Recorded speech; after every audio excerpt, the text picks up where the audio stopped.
Ikatan Keluarga Anak Down Syndrome Palembang Sumsel memperkenalkan teknik terapi sentuh saraf pusat yang dilakukan seorang dokter profesional. Terapi ini memang sengaja dilakukan dan diperkenalkan kepada orang tua agar dapat melakukannya sendiri pada anaknya.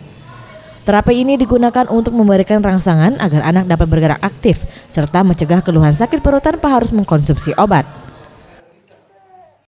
Terapi sentuh saraf otak atau yang dikenal dengan istilah MDDS. Nah, terapi ini berguna untuk merangsang perkembangan saraf otak anak. Kita tahu bahwa anak-anak Down syndrome ini mengalami keterbelakangan mental karena yang harus diperbaiki adalah di sisi saraf yang tinggi.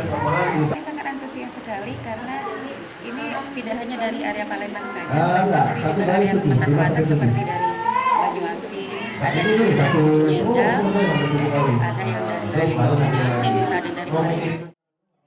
Untuk terapi ini dilakukan secara gratis bagi anggota IKDS Palembang Sumsel. Sampai saat ini jumlah anggota IKDS Palembang Sumsel terus mengalami penambahan setiap bulannya. Hal ini tidak terlepas dari peran serta orang tua yang ingin melihat anaknya tumbuh dan berkembang. Tim Liputan Sriwijaya TV.